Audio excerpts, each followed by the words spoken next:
Welcome to a broadcast of the recent Lorain County Commissioners' General Meeting. Unless otherwise announced, meetings are held Wednesday morning at the Administration Building, 226 Middle Avenue, 4th floor, downtown Elyria. These are public meetings and you are invited to attend. Agendas are posted prior to the meeting at www.loraincounty.us. Click on Departments to see the Commissioners page, then click on View Agenda. Good morning. Can we stand for the Pledge of Allegiance? I pledge allegiance to the flag of the United States of America and to the republic for which it stands, one nation, under God, indivisible, with liberty and justice for all. Ms. Beidelman? She said you would support. Yeah.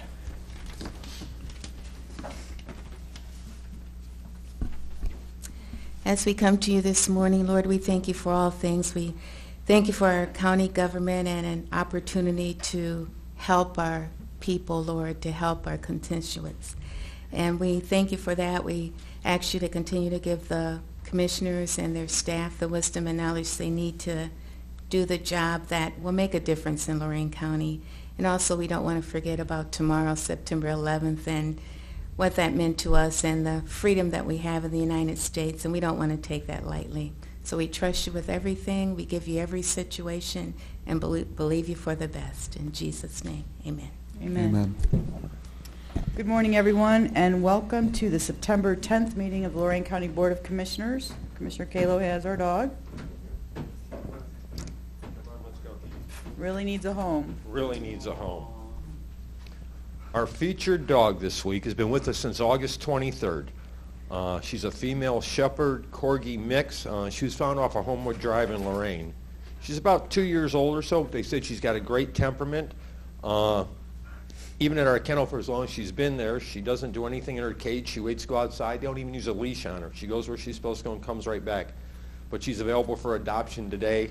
A great addition to any family, so stop by. How many dogs, Nelson, do we have? We have about 32 dogs, so if she isn't quite your fit, we have plenty more.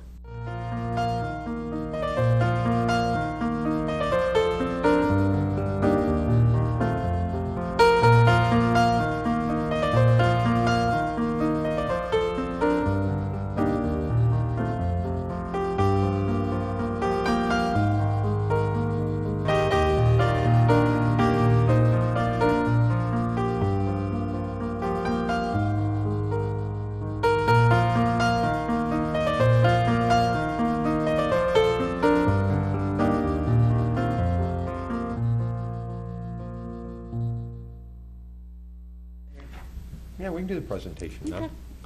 Okay. Scott Ferris, Director of Children's Services, and Patti Jo Burnett, Public Relations. Presentation on paving the way for hope.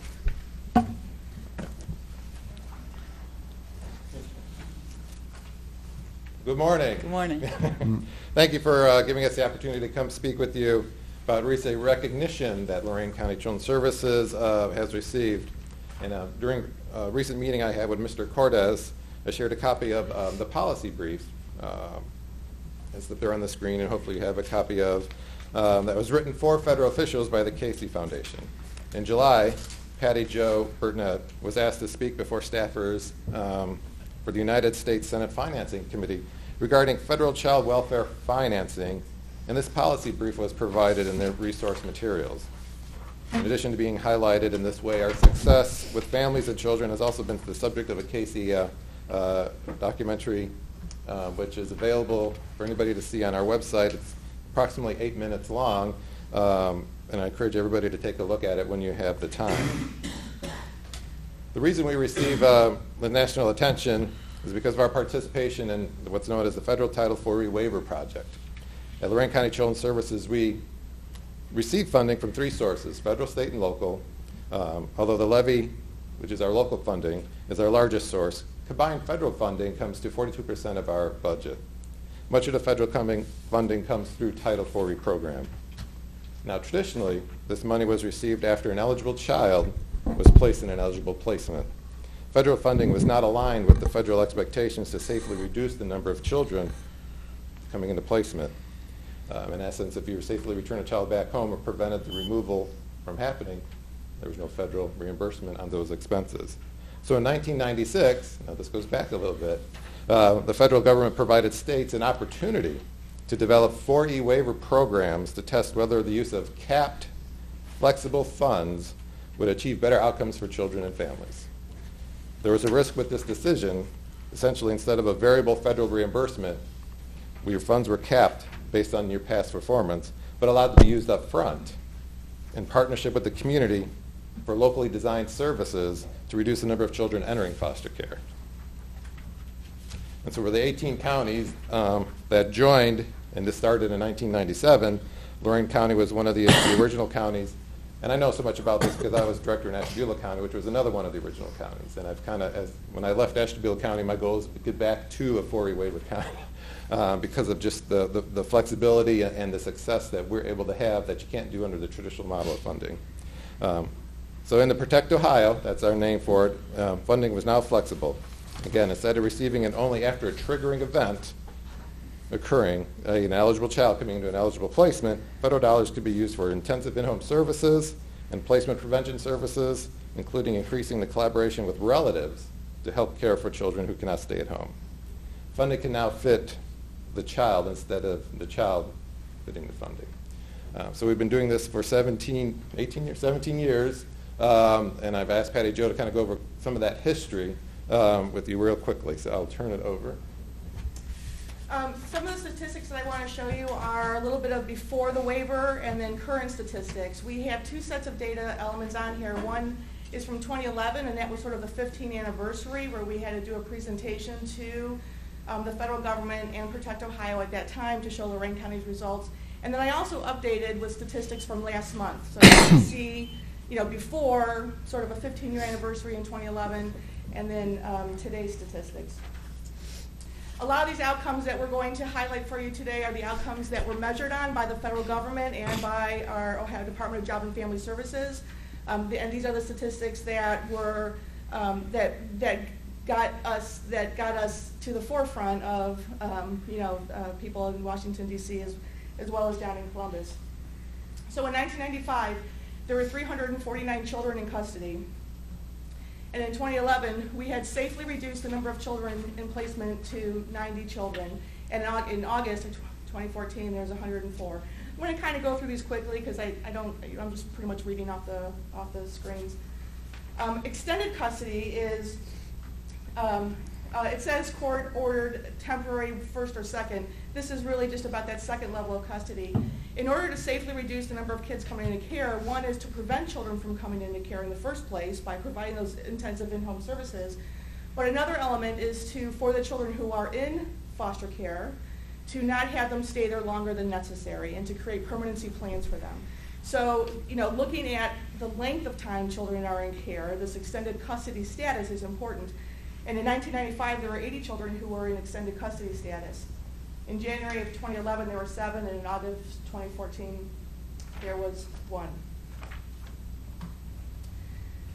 Children in PPLA. PPLA stands for Planned Permanent Living Arrangement. It used to be called long-term foster care. This is a legal limbo for children who are determined to not ever be able to go back home again, but there are no plans to have them adopted. These are the kids who are just going to stay in a foster care situation until they grew up and aged out of the system. And in January of 1995, there were 87 children in Lorain County under that legal limbo status. In January of 2011, we had reduced that to 1 child in long-term foster care. And in August, there were 4 children. Again, permanent custody is when all ties to the biological family have been severed by the court, and that child then becomes free for adoption. As we safely reduce the number of children coming into care through these federal flexible funds and then also through our flexible funding provided by the levy, we also reduce the number of children who continue through that system through foster care, through permanent custody, and the need for adoption. So back in '95, there were 56 children in permanent custody of Lorain County Children's Services. In 2011, there was 22, and in August of 2014, there were 31 children in our permanent custody. The total number of children in '95 who lived in paid placements, foster homes, residential, and group homes, were 273 children. I can also tell you anecdotally from being here at the agency back in those days that there was a heavier use of congregate care. Congregate care means the residential settings, the group homes, private agencies that provide group home facilities or even private agency foster homes. When you use the group facilities and congregate care facilities, those are often located outside of Lorain County and sometimes in very far parts of Ohio or Pennsylvania, Indiana, things like that. So the children who are in congregate care are more likely to live outside of our community, be placed outside of our community. So that adds to the statistic in terms of keeping our kids safely at home. In 2011, that was reduced to 79 children who lived in paid placements, and 76 of whom were in foster homes. Our use of congregate care dropped dramatically through the use of flexible funding and being able to support our own community of, one, reducing the number of children who need foster care, but also increasing the number of available foster parents right here in Lorain County to help care for our community's children. And in August, we had 77 children living in placements, 70 of whom were in foster homes. So we look at the overall length of time that children are in placement in our custody, the agency acting as the parent for this child. In 1995, children spent 4.5 years in our custody. That's an incredibly long time. If you were an 8-year-old child, which is the average age of a child with whom we work, that's half of their lifetime was spent in the custody of the agency.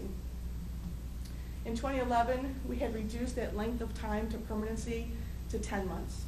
So children were finding permanent solutions to their problems a lot sooner, in less than a year. And in August of 2014, the average time in placement has skinched up to 14 months. When you work to provide services, reduce the number of kids who come into the system and stay in the system, as new kids keep coming into the system and staying, you end up with that sort of ballooning of children in that second custody and in permanent custody. And that also had a dramatic effect on our caseloads for workers. Our caseloads used to average 16 cases per worker, and then in 2011 they were 8, and in August of 14 they were 10 families. So by utilizing permanency within a year, the safe reduction of children in placement, and having supported by that flexible federal funding, we were able to also make it, give staff the opportunity to do the intensive work that they need to do with all of our families. So these statistics are just a handful of the statistics that were measured on to see our own progress then versus now, and it's really, and these are we think, and the United States Senate thinks, are pretty impressive statistics. But I also wanted just to draw your attention to how we compare to peer counties. So in Children's Services, we're classified as a metro county, and this is a list of other metro counties that would be considered our peer comparison counties. If you want to check on how Lorain County is doing compared to our peers, this is the group that you can sort of benchmark us from. And the data that I'm going to show you, I'm going to go through it kind of quickly, is from the Public Children's Services Association of Ohio's most recent fact book, where they compile the data on all 88 counties, so it's an apples-to-apples comparison, and it's also externally sourced. So we want to take a look at the penetration rate of the use of foster care for our child population. In Lorain County, it's about 1.23 children per 1,000 children in our community, and our peer counties are between 3 and 5. The number of children in permanent custody at the time that this fact book was created was 23, and the other counties have between 30 and 162 children in the permanent custody of their agencies. When you look at how long it takes to achieve permanency, achieve adoption for those children who are in the permanent custody, you can measure the length of time between receiving permanent custody and having the adoption finalized. And in Lorain County, those average number of days were 192. Metro counties, our peer counties, were between 225 and 519. Understand that the first 180 days of an adoptive placement is court-ordered supervision of that placement. So you can't get below 180. And the total number of children in the custody of the agency at the time that this PCSCO fact book was created were 88 for Lorain County, which is half of the number of children in custody of our peer comparison counties.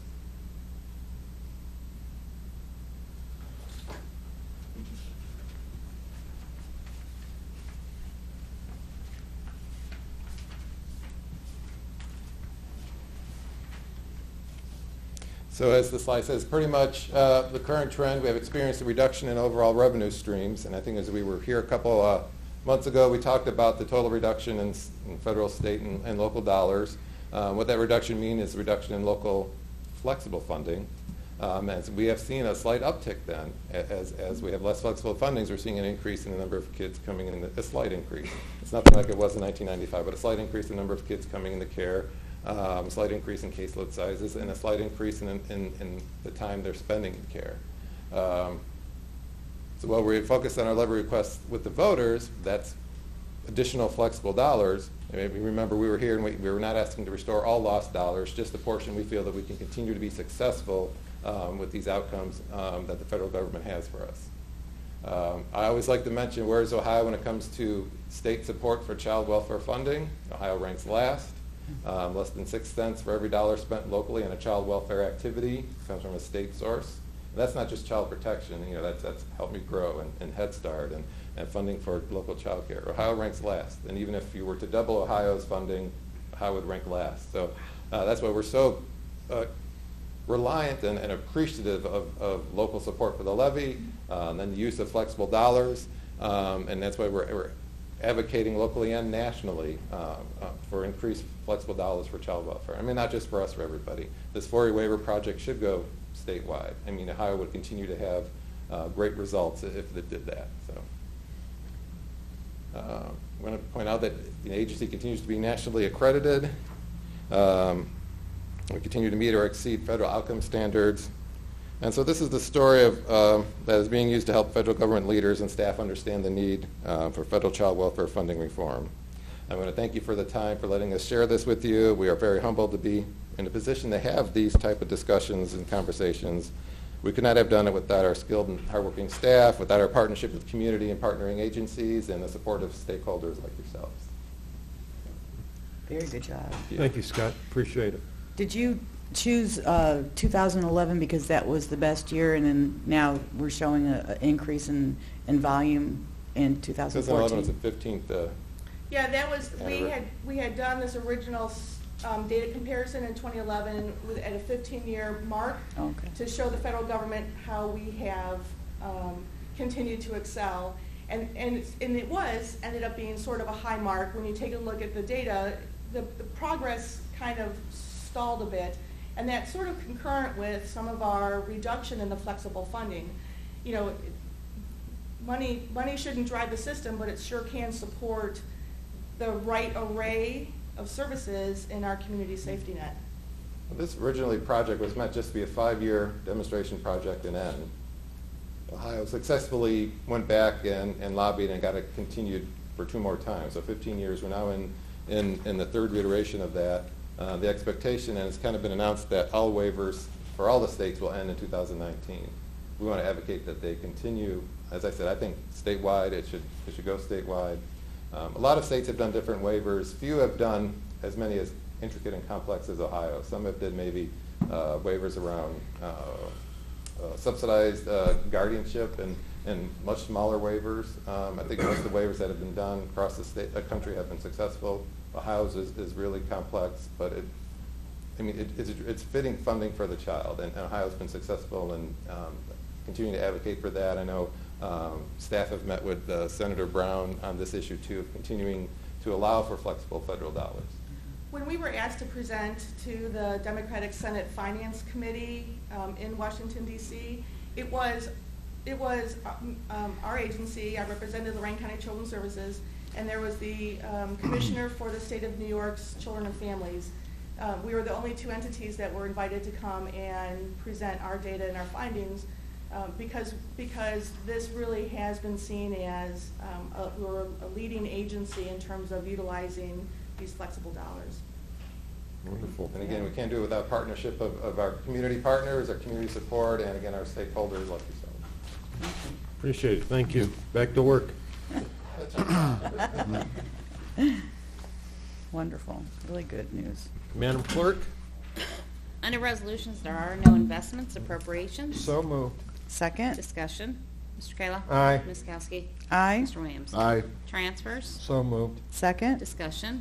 Mr. Kayla? Aye. Ms. Kowski? Aye. Mr. Williams? Aye. There were no advances or repayments, requisitions, So moved. Second. discussion. Mr. Kayla? Aye. Ms. Kowski? Aye. Mr. Williams? Aye. There were no travel, bills, So moved. Second. discussion. Mr. Kayla? Aye. Ms. Kowski? Aye. Mr. Williams? Aye. Under the Commissioners, authorize various personnel actions as indicated on the summary sheet for employees within the jurisdiction of Lorraine County Commissioners. Mr. Cordez?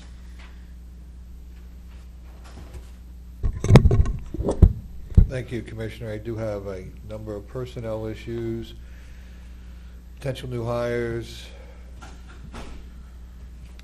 mostly at Golden Acres. I do want to update you on potential sale and purchase of real estate that we've been working on, and pending litigation. All three topics are allowable under the Sunshine Act for executive session discussion, so I'd ask at the conclusion of our regular board meeting today, we go into executive session, we talk about those matters that I've outlined. Thank you. Thank you. Approve and waive the reading of the minutes of September 3rd. So moved. Second. Discussion. Mr. Kayla? Aye. Ms. Kowski? Aye. Mr. Williams? Aye. Under Job and Family, authorized purchase service agreement with Information Technologies and Training, Norwalk, in the amount not to exceed $15,000 to provide Microsoft Access programming and staff training effective October 1st, 2014 through September 30th, 2015.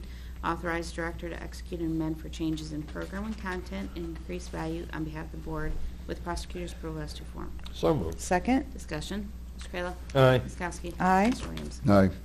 Authorized purchase service agreement with Goodwill Industries, Lorain County for training, employment, and work experience for the TANF participation for fiscal year 15 in the amount not to exceed $88,595 effective October 1st, 2014 through September 30th, 2015.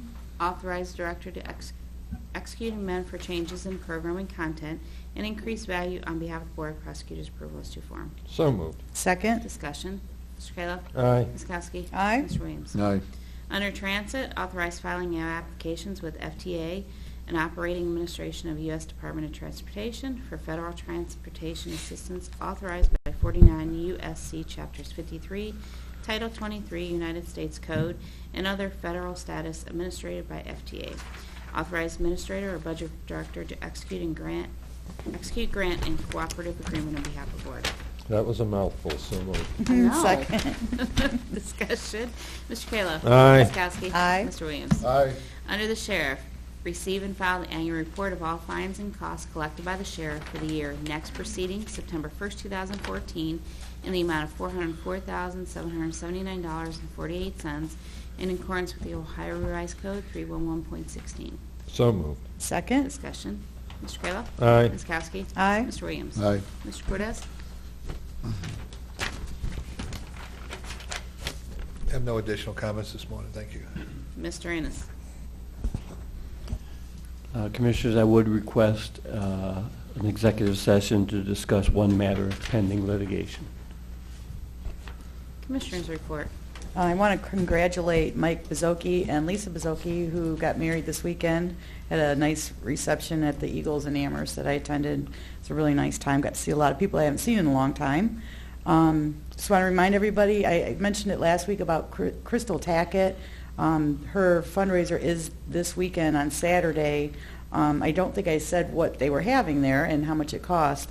They're having chicken and spaghetti, a full course meal for only $15, and you could either go there and eat it, or you can carry out that day. So if you can support that cause, it's greatly needed and appreciated. Want to say the time and the place and everything again? This Saturday, September 13th, and it is from 2 to 6 at Church of the North Coast. Thanks for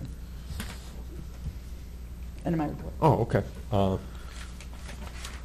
Well, start the week. Last week we had a Team Lorain County meeting, and they sent out a press release. Congratulations to Dawn Calvert, formerly with our Economic Development, Community Development Department. She's the new president and CEO of Team Lorain County. I think she's going to do a great job after a year and a half of searching and interviews. It looks like we found somebody. Had the opportunity last week with Don Romanza from our Community Development Department, along with the U.S. EPA and Congresswoman Capter and our partners around the county, an official press conference of the brownfield dollars we're getting, $400,000 for studies and $200,000 for petroleum abatement. Nice catch for Lorain County to help us with our most serious issues. Also, come on up, Keith. We had our Solid Waste Policy Committee meeting, and yesterday we went over probably the most important section of our upcoming plan that will have to go out to community, is Section 5, which is all of the programs that we operate. A lot of discussion in this meeting. The state EPA's push is to have glass recycling. We currently don't have much of a glass recycling in Lorain County. Our processor has an issue with it, and the expensive equipment without a long-term goals and plan that would have to be put together through policy committee, along with the issue with the private sector, because this would target the bars and restaurants and having to recycle the glass into a separate container and a separate dumpster. A lot of concerns on that. One of the new plans I'd like to introduce into the plan, which was we brought in discussion, was the styrofoam recycling, which I think is more achievable. But Keith, you want to talk more about this glass recycling, because it's really up in the air. Now we've lowered it back and looking at new dialogue to have a pilot program only for a year. But again, is our processor going to invest those kind of dollars, $650,000 in increased equipment for something that may only last a year? So I guess I'll turn it over to you at this point. Yeah, we were working on Section 5, which is all the programs going forward in the new planning cycle, which will begin in 2016.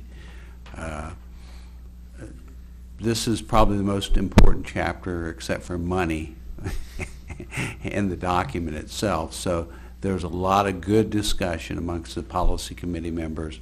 We have lowered the glass threshold to just a pilot project to see if we could get something going. It's a very tough product. It's a very heavy product. It's a very abrasive product.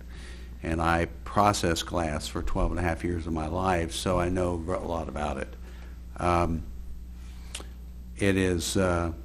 We're willing to work on a pilot project and find an area where we can pull a pilot project off in the new plan, but I have my doubts unless Republic is willing to really invest in their infrastructure inside the facility to finally get a grade of glass that's acceptable to the mills. You know, we kind of rely on them to do that, and we've offered some financial support from us and from the state, and they're going to discuss that in their meeting today at Republic Waste. So a lot of good discussions. I loved the discussion yesterday, Jim. You would have been proud. I know you like when you see those kind of government discussions going on. And everything was being covered and everybody was expressing their views, and I think we came away with a very good package in the end. Remember, Section 5 is still draft. We're moving on to Section 6, which is about the facilities, and describes all the facilities we have and the strategies. And then we'll be moving on to Section 7, which is the section on, I always have to read these things. That's the reason I bring the book. I'm old. Reduction goals. So we're getting there. We're trying to get this thing buttoned up by December. Why do we want to be in by December? Because last time we filed early, and the 4 months of arguments that preceded that particular draft review of that plan, we want to be prepared if we have to go down and defend what we've written with EPA. We got that timeline, so they're not in here writing our plan, and we don't want to go clear the wire. So that's the reason we're filing early. We want to get it done yet this year if we can. If not, at least get it in the first week or so of January. So, thank you, Keith. That's the goal. The city of Elyria picks up their own recyclables, and they do take glass. Do we know what they do with their glass? Republic is still taking glass. It's just the final product coming out of the new mill is, I'll be honest with you, when we toured, it was ugly. Oh, okay. They understand that the market is very bad for that material because it is so contaminated with shredded paper and all the other things that show up in it. They have to get that product to a better state before there's a market for it. And there is a market for it. There's a market for it. It's a very tough market, and it's one of these things where you're losing money to process it, all right? And I don't want any company that works with me losing money to process something. We got to work towards making money for them, or they're not going to be in business. As simple as that. So, all right. Thank you. Thank you, Keith. End of my report. Now, Friday night I attended the Lorain firefighters steak fry. Great event. Unfortunately, they put me to work. They were so busy. They had over 600 people. They couldn't keep up, so they had me out there serving. I ended up giving Leon Mason and the mayor of Lorain their steak dinners. So, but great event. And then they did a donation to the Elyria firefighter that they had a benefit the same night. They took over some revenue from the raffles and donated it to the family. So just a great group of guys. I appreciate everything they do. Later that evening, attended a local football game. Great to see local high school football in action. Unfortunately, a lot of the games were cut short because of the storm that rolled in with the lightning. Lorain had a lot going on. They had the Greek Festival. Always a good time going there, sitting down, talking with friends, and enjoying wonderful food. So Great lamb shank. yeah, it's the first time I actually had that. Normally Really? I just go there and I get the gyros, but I ventured in and went great with the Budweiser they had there too. So, and then on Saturday, I don't know if your grandkids are playing rec football, but Elyria has a wonderful rec football league, and the Elyria Eagles did a wonderful job. I was surprised at the volunteers, the parents coming out. I mean, normally when you go there, you're lucky to get hot dogs and nachos. They had everything. It was almost like full service chicken wings, hamburgers, cheeseburgers, and then the kids really understand the game. I was there for 3 games, and the coaches did a wonderful job with those kids. They knew how to play. They were quick. They reacted. Definitely can see Elyria being a powerhouse in a few years when these kids make it to high school. So, end of my report. I just need to say one thing real quick. September 11th is always very bittersweet for me because of the tragedy of September 11th, but also the same day that my beautiful granddaughter Ava was born, so I have to wish her a happy 3rd birthday tomorrow. So 3? Or? 3. Oh, wow. I know. 6 and 3. Crazy. You're making me old. Madam Clerk, Board correspondence? move the reading be waived. Second. Discussion. Mr. Kayla? Aye. Ms. Kowski? Aye. Mr. Williams? Aye. Public comment? Anyone wishing to address the board this morning? Looks like all our regulars are here. No, we got a new reporter from the New Morning report Journal. from it the looks Journal, like. yeah. So, Kaylee's been moved out, huh? She's going east. going. I'll make a motion, move an executive session as outlined by the administrator and prosecutor. Second. Mr. Kayla? Aye. Ms. Kowski? Aye. Mr. Williams? Aye.